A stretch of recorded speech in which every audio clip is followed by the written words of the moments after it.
Mi novia planeaba humillarme después de que me declarara, pero terminé destruyendo su vida entera. Durante casi 4 años pensé que lo nuestro era real, no perfecto, pero real. Nos conocimos en la universidad en una clase optativa que ninguno de los dos quería tomar. Ella se sentó a mi lado porque parecía menos aburrido que el resto. Lo dijo de broma, claro, pero desde ese primer día comenzamos a hablar, luego a vernos fuera de clase, y pronto nos hicimos inseparables.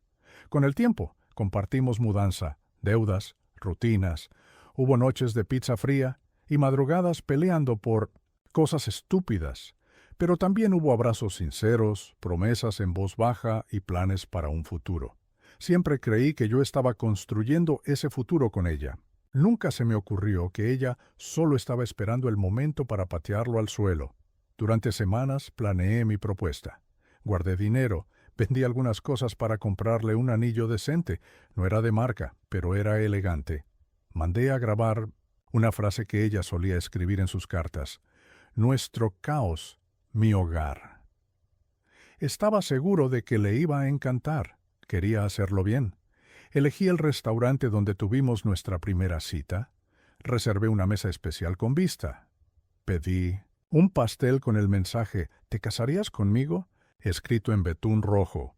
Incluso hablé con su mejor amiga para asegurarme de que todo estuviera perfecto.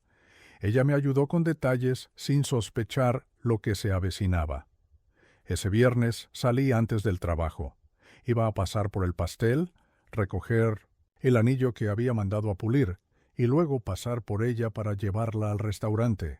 Pero, en un impulso, decidí pasar primero por su departamento y dejarle unas flores. Nada grande, solo un gesto para recordarle cuánto la amaba antes del gran momento. Cuando llegué, la puerta estaba entreabierta. Me pareció raro, pero pensé que tal vez alguien había salido un segundo a tirar la basura o algo. Iba a tocar, pero entonces escuché risas, voces conocidas. Me quedé quieto. ¿Y de verdad vas a hacerlo justo cuando te proponga?, preguntó alguien. Obvio, dijo ella entre carcajadas. Va a ser glorioso. Imagínate su cara cuando le diga que no, que todo esto fue un error, que no me veo con alguien que ni siquiera ha terminado la carrera y apenas gana 2,000 al mes. 2,000. Estoy perdiendo los mejores años de mi vida con él. Otra voz más seria intervino. Eso es fuerte, ¿no? ¿No es mejor hablarlo sin tanta humillación? ¿Humillación? ¿Sabes lo que es humillante? Decir que tu novio no puede invitarte ni a un viaje decente. Yo ya hice mi parte, lo apoyé, lo escuché, lo esperé. Pero ya basta. Quiero otra cosa. Las risas volvieron, algunas tímidas, otras con sorna. No podía moverme. Las flores temblaban en mi mano, el corazón, que minutos antes latía con fuerza de emoción, ahora se sentía hueco, como si algo lo hubiera perforado de golpe. Me quedé parado en silencio, sintiendo cómo todo lo que había planeado se deshacía frente a mí sin que ella lo supiera. No entré. No hice una escena. No dije una sola palabra. Me di la vuelta, bajé las escaleras como un fantasma y me metí en el auto. Me quedé ahí por horas, mirando el anillo. El pastel seguía en el asiento trasero. Mi teléfono vibraba sin parar. Eran mensajes de ella, preguntando por qué no llegaba, si todo estaba bien, si era parte de la sorpresa. No respondí. No podía. Esa noche no dormí. No comí. Solo pensé, ¿cómo alguien podía fingir tanto? ¿Cómo pude estar tan ciego?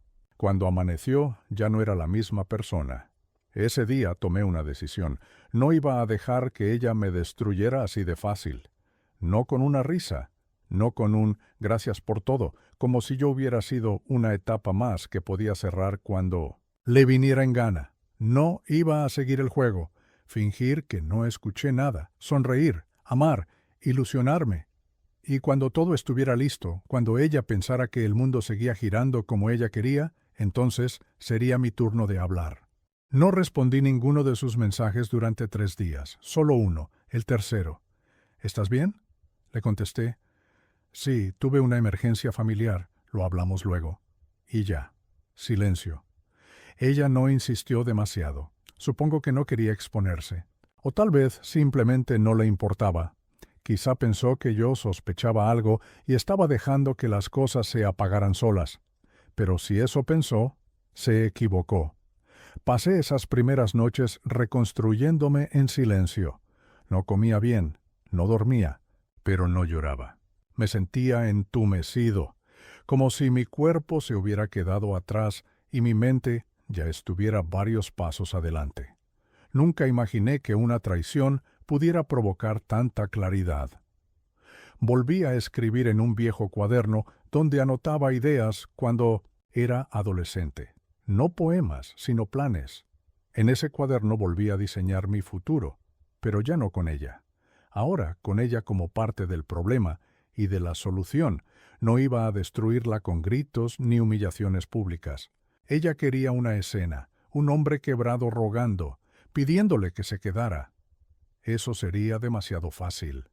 Ella merecía algo mejor, algo que la hiciera recordar mi rostro cada vez que mirara su reflejo. El siguiente viernes me presenté en Minimum Stentos su puerta con flores nuevas. Sonreí. «¿Te extrañé?», le dije. No dijo nada por un segundo. Su expresión fue una mezcla de sorpresa y alivio. No podía saber qué tanto había escuchado y no se atrevía a preguntar. Estaba nerviosa, pero fingió alegría. «Pensé que me ibas a dejar plantada para siempre», dijo abrazándome. «Me asustaste. Lo sé, lo siento, pero no podía imaginar proponerle matrimonio a la mujer de mi vida sin antes arreglar lo que tenía que arreglar con mi familia». Sus ojos brillaron. No por amor, claro, sino porque el plan, el glorioso momento que había contado entre risas, estaba otra vez en camino. Jugó su papel con habilidad. Se mostró más dulce, más cariñosa. Empezó a mandarme mensajes diciendo, lo emocionada, que estaba por nuestra vida juntos. Publicaba fotos antiguas con títulos como Mi persona favorita o Nuestros días están por venir. No había duda. Creía que yo aún era el mismo ingenuo que estaba dispuesto a arrodillarse frente a ella. Yo también jugaba mi papel. Volví a ser el novio atento. A veces exageraba. Le cocinaba, le dejaba notas escondidas, le enviaba pequeños regalos al trabajo. Ella me lo agradecía como si estuviera segura de haberme dominado por completo, pero cada noche, cuando la dejaba y volvía a casa, escribía. Calculaba, registraba cada detalle. Planeaba la forma en que todo se daría vuelta sin que ella pudiera detenerlo. Y no lo hacía solo por mí. Descubrí que había otra víctima de su juego, un tipo llamado Javier, un ex, según ella, pero no un ex cualquiera. El verdadero amor de su vida, según los mensajes que encontré al recuperar sus chats eliminados de WhatsApp usando un programa de respaldo. Un programa que, por cierto, ella misma instaló en mi laptop para ayudarme con las cuentas. En esos chats, ella le decía que aguantara, que yo pronto estaría fuera del mapa, que solo estaba conmigo por lástima, por comodidad, que lo único que lamentaba era no haberlo conocido antes. Entonces lo entendí todo. Ella no planeaba rechazarme después de la propuesta, no, planeaba aceptarla, aprovecharse, y luego, cuando ya no me necesitara más, descartarme como si fuera un mueble viejo. Todo esto mientras volvía con él a escondidas. Perfecto. Ahora tenía el ángulo exacto para lo que venía. Un mes después, cuando todo parecía estar de vuelta en su lugar, fui yo quien propuso un viaje de fin de semana. Solo ella y yo. A una cabaña en el bosque sin señal, sin distracciones. Solo naturaleza, vino y nosotros. Ella aceptó encantada. No sabía que había alquilado esa cabaña hacía semanas, ni que tenía cámaras discretas instaladas, ni que antes de que llegáramos yo ya había escondido una sorpresa especial, una carpeta con copias impresas de sus mensajes, sus fotos con Javier y capturas de todo lo que había dicho de mí. La primera noche la pasamos bien. Cocinamos juntos, vimos películas en la laptop, tomamos vino junto al fuego. Ella incluso lloró, diciendo que nunca se había sentido tan feliz. Yo la abracé y le susurré que también la amaba. Y entonces, al día siguiente, cuando el sol estaba por caer y el bosque parecía guardar secretos, le di una carta. —¿Qué es esto, mi? —preguntó. —Una nota de amor. Léela. La abrió. Pero no era una nota, era la primera página de la carpeta. Sus ojos bajaron lentamente por el texto. Al principio parecía confundida. Luego su piel se puso blanca. —¿Qué es esto? —repitió, pero ahora su voz temblaba. —La verdad —dije—. Todo lo que dijiste, todo lo que planeaste, todo lo que pensabas hacer conmigo. Está todo ahí, junto con lo que ya le mandé a Javier. ¿Le mandaste qué? La copia completa. Y le agradecí por ayudarme a ver quién eras realmente. Se quedó en silencio. —¿Y ahora qué vas a hacer? —preguntó. —Eso depende de ti, pero te aviso. Esta es solo la introducción. Y me fui a caminar por el bosque, dejándola sola, rodeada de pruebas, mentiras y el sonido de la verdad golpeando la puerta. Volví a la cabaña 1 hora después. El fuego aún encendido, pero su rostro helado. Tenía la carpeta sobre las piernas, las hojas arrugadas por la presión de sus manos y los ojos fijos en mí, como si no me reconociera. —¿Esto es alguna especie de broma? —susurró. —No, es tu realidad —le respondí sin emoción—, la que tú creaste. —¿Le mandaste esto a Javier de verdad? —preguntó, apretando la mandíbula. —Y a tus amigas, a tu hermana, a tus padres, a mi familia, y lo subí a una carpeta pública, protegida, claro, por ahora. Ella se levantó como un resorte. —¿Estás loco? Esto puede arruinar mi vida. ¿Mi vida no importaba? —pregunté. —¿O es que la arruinada solo cuenta cuando es la tuya?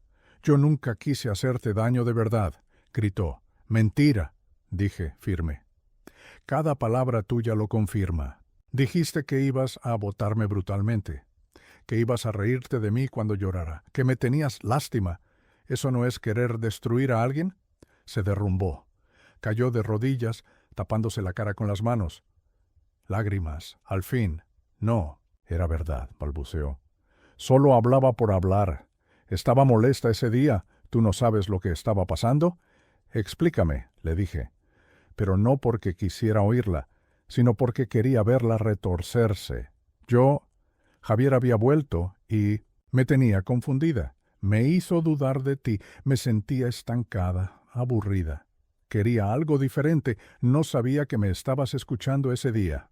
No sabía que ibas a oír eso. Y sin embargo lo dijiste. No una vez. Lo repetiste. Reíste con tus amigas. Planeaste cosas. Te burlaste de mí. Ella lloraba ahora, de verdad.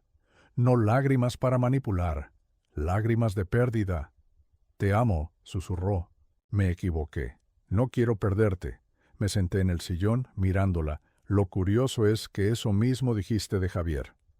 Te amo, me equivoqué. No quiero perderte. Es un guión que repites. No compares. Él no era tú. Yo solo lo decía. Para llenar el vacío. ¿Y a mí qué era lo que me hacías llenar? ¿Tu ego? ¿Silencio? —¿Qué vas a hacer conmigo? —preguntó al fin, con voz frágil. —Nada, no pienso arruinarte. No soy tú. Solo quiero que sepas que ya no eres parte de mi historia. Su rostro se quebró como un vidrio roto. —Por favor, no me dejes. Dame una oportunidad. Haré lo que sea. Sonreí, pero sin alegría. Eso suena exactamente a lo que esperabas escuchar de mí cuando me ibas a votar, ¿cierto? No respondió.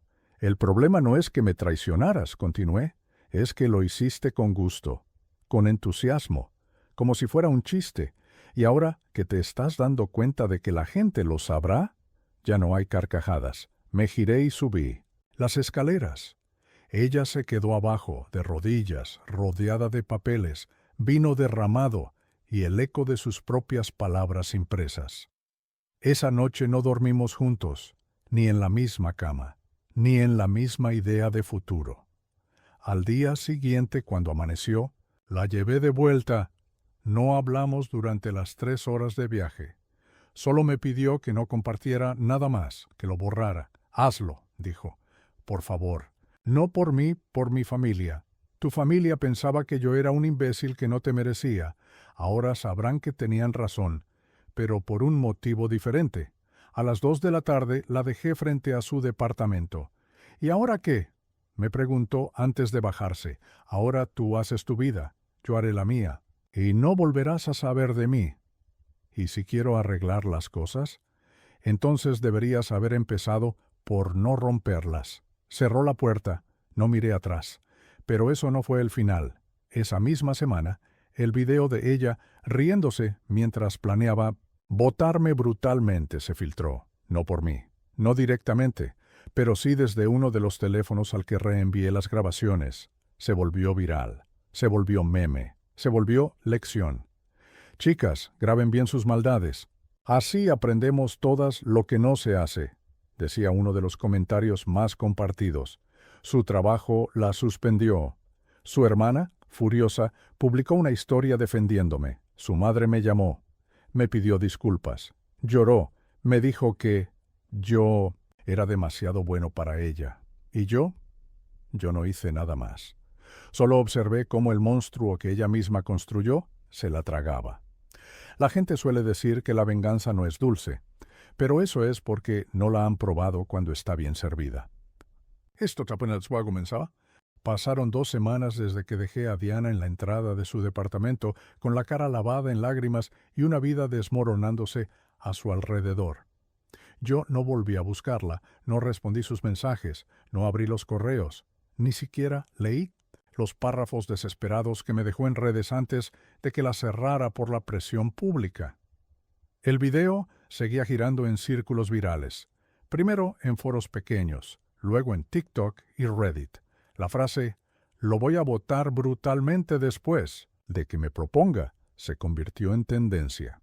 Reacciones, imitaciones, análisis de cuerpo y lenguaje, y hasta una influencer feminista usó el clip para hablar sobre narcisismo emocional. Irónico, y mientras su reputación se desmoronaba, la mía florecía, no por haberlo buscado, sino por inercia. Me convertí en el chico del anillo, el novio humillado que se levantó. Algunos me buscaban para entrevistas, otros para podcasts. No acepté nada, solo uno. Acepté hablar con una fundación que apoyaba a víctimas de abuso emocional y manipulación. Les conté mi historia en privado, sin cámaras. Lo que me dijeron después me dejó en silencio. No era el único. Había cientos de hombres que pasaban por eso, que eran objeto de burla, de trampas emocionales, de gaslighting, pero que nadie los tomaba en serio. Mi historia, sin quererlo, les había dado una voz. Esa noche me senté frente al computador y empecé a escribir. No venganza, catarsis, un libro, una crónica. ¿Cómo no vi las señales? No era para publicarlo. Al menos no aún, pero me ayudaba a sanar, y justo cuando el ruido parecía apagarse, Diana volvió. Apareció en la puerta de mi edificio una noche. Tocó durante casi 10 minutos, hasta que bajé, solo por curiosidad. Vestía sencilla, sin maquillaje, los ojos hundidos, las manos temblorosas. «Solo quiero hablar», dijo. No contesté. Caminé hasta el parque frente al edificio y me senté en una banca. Ella me siguió. «Lo perdí todo», susurró. Javier volvió con su ex. Mi trabajo me puso en pausa indefinida. Mis padres están furiosos. Mi hermana me bloqueó. Me quedé sola. La miré.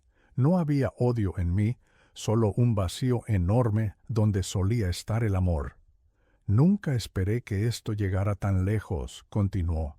«Creí que podías perdonarme, que me ibas a dar otra oportunidad, que lo nuestro era fuerte». «Yo también lo creía», dije. «Pero la diferencia es que yo no me reía mientras te destruía». Sus labios temblaron. «¿Podrías al menos decirme que algún día esto dejará de doler?» Sí, pero no ahora. Ahora estás sintiendo lo que causaste. Ahora te toca vivirlo. No huir de ello». Se quedó en silencio, y por un segundo creí que iba a disculparse de verdad. Pero lo que dijo después lo cambió todo. «¿Qué ganas con esto? ¿Sientes que ganaste? ¿Que eres mejor que yo?» Me reí. No pude evitarlo. No, porque yo no compito con basura. Sus ojos se llenaron de rabia. Tú hiciste que todos me odiaran. ¿Tú compartiste ese video? Yo no compartí nada públicamente. Se lo envié a quienes estaban involucrados. Lo que pasó después fue una reacción natural. ¿O también vas a culparme por las decisiones que tú tomaste? Te amo, maldita. ¡Sea! Gritó. ¿Y tú estás disfrutando verme hecha pedazos? Sí, lo disfruto, porque eso es exactamente lo que planeabas hacer conmigo, y esta vez no puedes borrar lo que dijiste, no puedes pintarte como víctima. La máscara se cayó, dio un paso atrás. Como si mis palabras fueran cuchillas, te vas a arrepentir de haberme expuesto así, susurró. Y tú te vas a arrepentir de haberte confiado tanto en que nunca lo haría. Volvió a llorar, pero no con tristeza, con furia. Te juro que esto no termina aquí, dijo. Me vas a rogar que vuelva. Lo verás. Diana, dije antes de girarme para irme, el único rogar que voy a hacer en mi vida es para que nunca más vuelva a cruzarme con alguien como tú. Me fui. Esa noche me sentí más libre que nunca. Por primera vez, todo el dolor, la rabia, la decepción, estaban fuera. Lo había dicho todo. Ya no me perseguía, ya no me controlaba. Pero Diana no mentía cuando dijo que esto no terminaba ahí. Semanas después descubrí que había creado un perfil falso para contactarse con personas de mi entorno, que estaba enviando mensajes a marcas con las que yo trabajaba, que quería desenmascararme con una versión retorcida de los hechos. Fue entonces cuando decidí pasar al siguiente nivel. Y ya no iba a ser emocional, iba a ser legal. Diana me había dicho que esto no terminaría ahí, yo tampoco lo permitiría.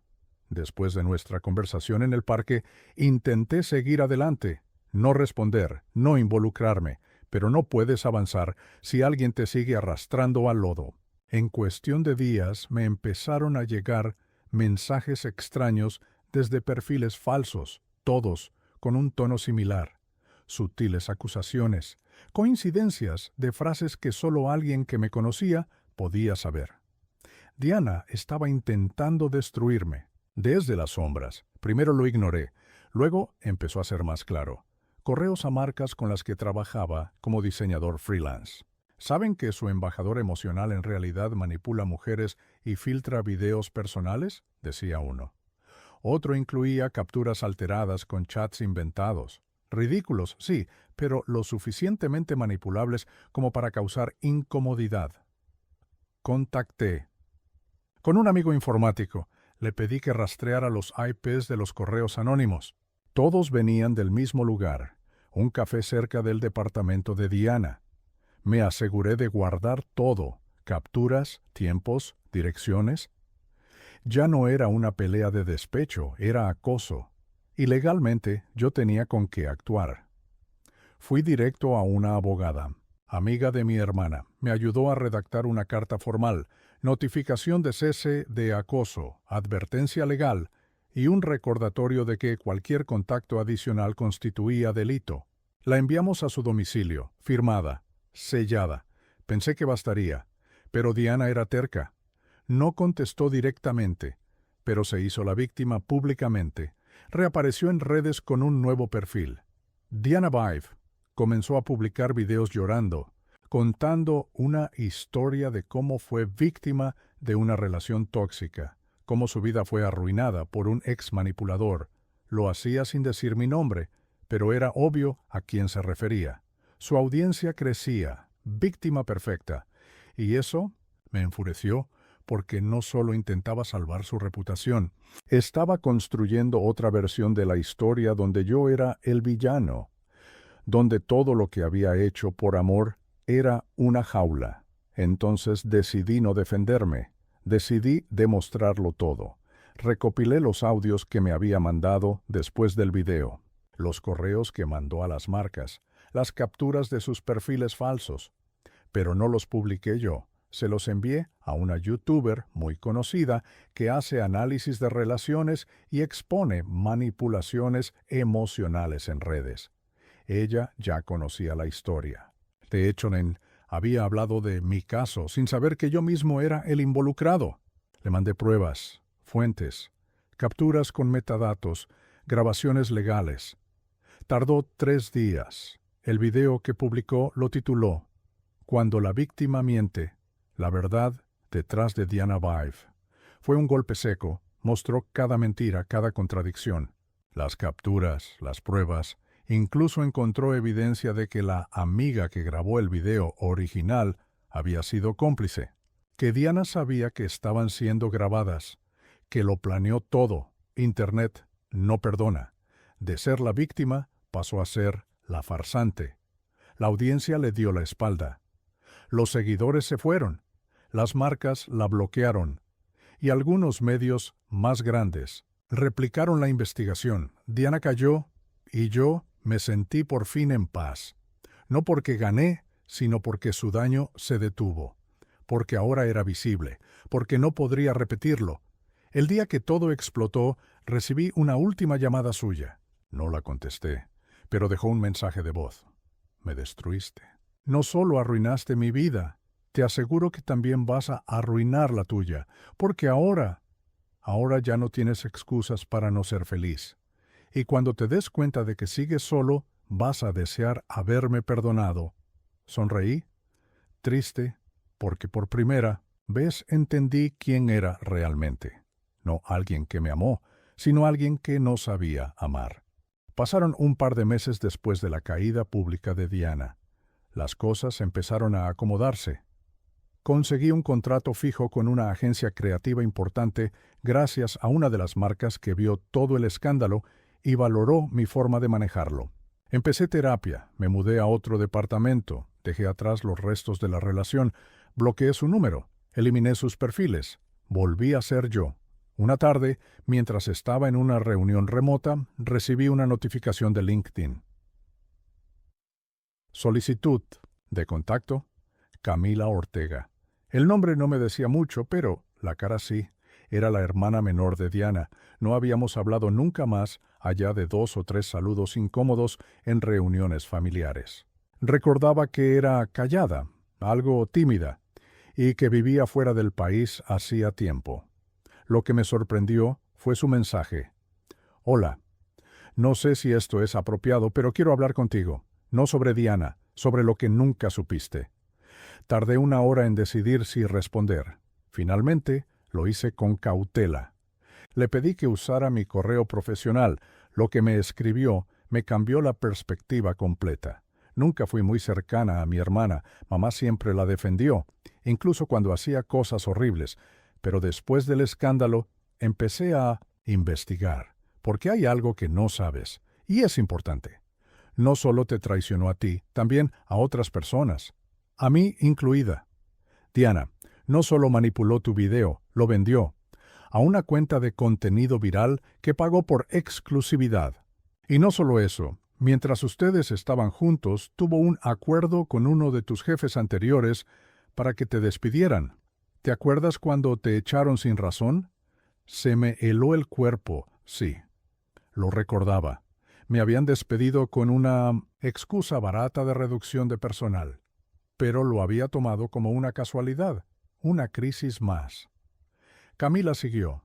Yo encontré los correos. No puedo enviártelos aún, porque son parte de una investigación legal. Pero te prometo que cuando pueda, lo haré. Solo quería que supieras que esto fue más profundo de lo que creías. Y que no estás solo. Ella ya no es la misma persona desde hace años. Algo se rompió y te usó para su teatro. Me senté en silencio, releyendo esas palabras una y otra vez. Diana no solo había sido cruel por despecho, había planeado cada movimiento, incluso los que parecían casuales. La filtración, el despido, incluso tal vez las campañas de odio en mi contra antes de que me diera cuenta. Era una red. Y yo había sido una marioneta dentro de su juego. Pensé en ignorarlo, en decir, ya pasó. Pero algo dentro de mí despertó con furia. Si Diana realmente había llegado tan lejos, entonces no merecía solo el escarnio público. Merecía consecuencias reales, así que llamé a mi abogada. Y esta vez no era para una advertencia, era para presentar una denuncia formal por acoso, difamación y daños contractuales. El proceso sería lento, pero tenía pruebas. Y ahora, además, tenía un testigo, su propia hermana. Esa noche, mientras caminaba por mi barrio, recibí otro mensaje, anónimo. ¿Creías que esto se había acabado? Seguido de una foto, era yo entrando a mi edificio esa misma tarde. La imagen era reciente, de ese día, de hacía minutos. Sentí que me temblaban las piernas. Diana no solo me vigilaba, me seguía. Ya no era venganza, era una cacería. Corrí a casa, cerré la puerta con doble llave, revisé cámaras. Llamé a la policía, aunque sabía que sin amenazas explícitas no podrían hacer mucho, pero el mensaje estaba claro. Ella no pensaba dejarme ir. Y aunque yo había empezado a sanar, Diana no pensaba permitirlo. Dormí con un cuchillo de cocina bajo la almohada. No soy paranoico, o al menos no lo era, pero hay algo que cambia dentro de uno cuando entiende que alguien lo observa sin que lo sepa. Diana me había hecho trizas en público, y ahora quería terminar el trabajo, en la sombra. Pasé los siguientes días revisando cada rincón de mi apartamento. Cambié las cerraduras, instalé cámaras, compré un segundo celular, por si el primero estaba intervenido. Me convertí en alguien que desconfiaba hasta de su sombra, pero también me volví meticuloso, cuidadoso, estratégico.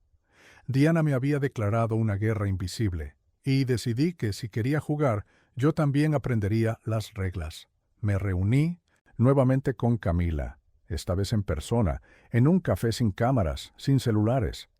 Ella me llevó impresas algunas capturas de pantallas, correos donde Diana ofrecía mi video a cuentas virales, conversaciones donde hablaba de mi despido como si fuera un chiste interno con ese antiguo jefe.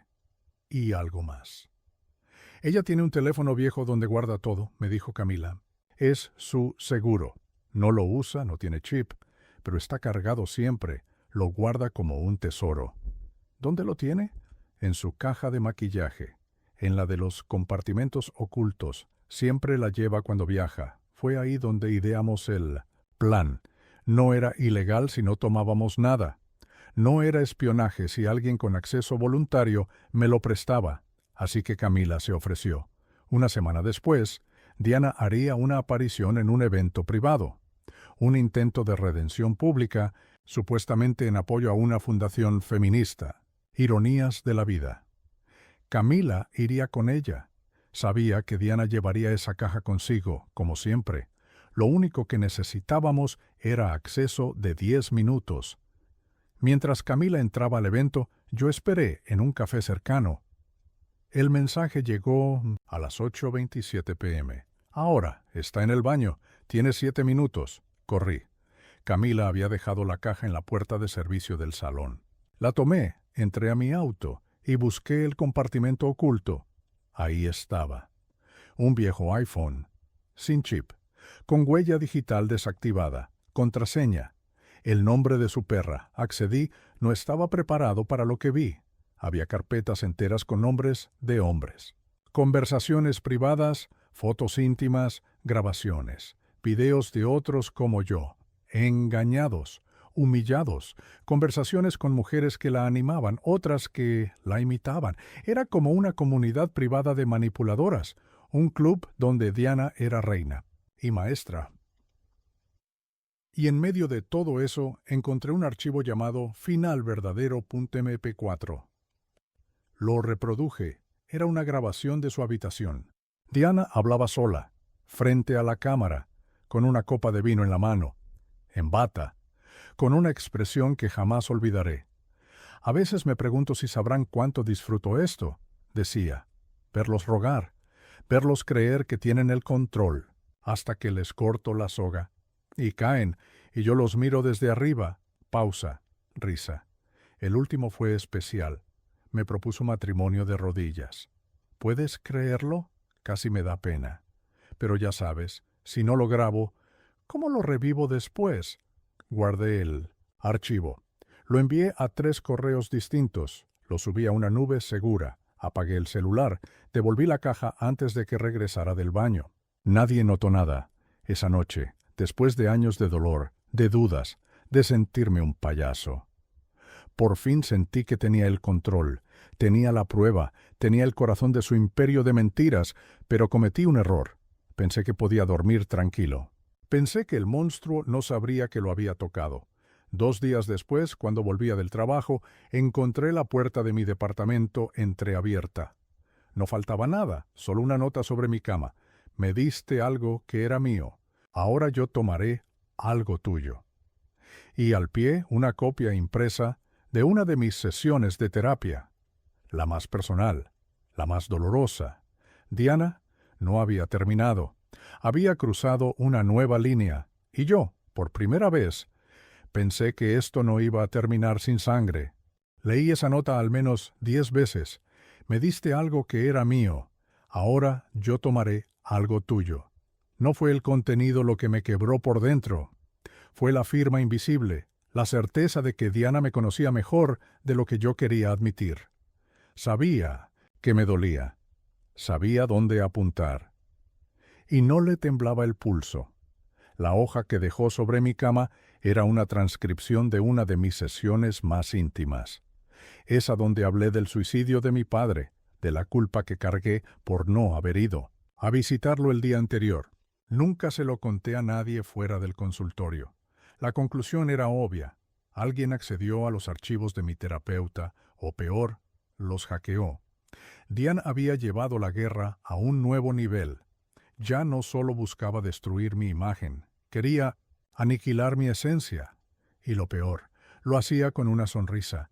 Yo podía haber publicado su video, podía haber mostrado al mundo su red de engaños, de hombres destrozados, de grabaciones sin consentimiento.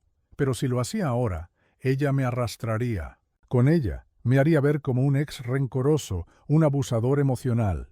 Podía editar cualquier cosa, manipular cada narrativa. En Internet, la verdad no siempre gana. Así que tomé una decisión que me aterró. Debía destruirla, desde dentro. El plan comenzó con un acto de sumisión. Fingí que me rendía. Le planté. Envié flores a su casa. Le pedí disculpas. Le dije que había sido un loco por grabarla, por sospechar de ella, por hacer públicas nuestras peleas, que aún la amaba, que quería arreglarlo todo. Ella, como era de esperarse, cayó. Nos vimos, una noche, en su departamento, vestida como en la grabación, copa de vino, bata de seda, jugando a que la inocencia aún vivía en ella. ¿Y si volvemos a empezar?, me dijo, con los ojos brillantes. Yo solo asentí, sonreí, le tomé la mano, pasamos. La noche juntos, falsa intimidad, mentiras envueltas en caricias. Pero mientras ella dormía, yo me levanté, con guantes, con una pequeña cámara. Busqué en su escritorio, en su caja fuerte, en su bolso. Escaneé todo, encontré nombres, contraseñas, documentos, evidencias. Pero lo más importante, un contrato, uno que tenía firmado con una empresa de contenido que monetizaba historias virales en redes sociales. Diana les vendía sus escándalos, creaba narrativas, editaba grabaciones y luego vendía entrevistas, apariciones y hasta libros. Todo era una actuación. Su carrera era romper hombres, por dinero, y su siguiente objetivo era yo. Copié el contrato, fotografías, grabé la habitación, guardé todo en un pendrive, lo oculté en la suela de mi zapato. Al amanecer, ella se despertó, se estiró y me besó. «No me odies», susurró, y ahí supe que ya no tenía alma. Una semana después, Diana fue contactada por una productora de documentales. Querían hacer una serie sobre relaciones modernas, rupturas y escándalos virales. Ella aceptó sin dudarlo. Obviamente yo recomendé a la productora. Era falsa. Yo la había financiado. Recluté actores. Armé una historia donde Diana era la protagonista y la víctima. Le hicimos creer que era una entrevista seria, que tendría el control, que podía limpiar su imagen.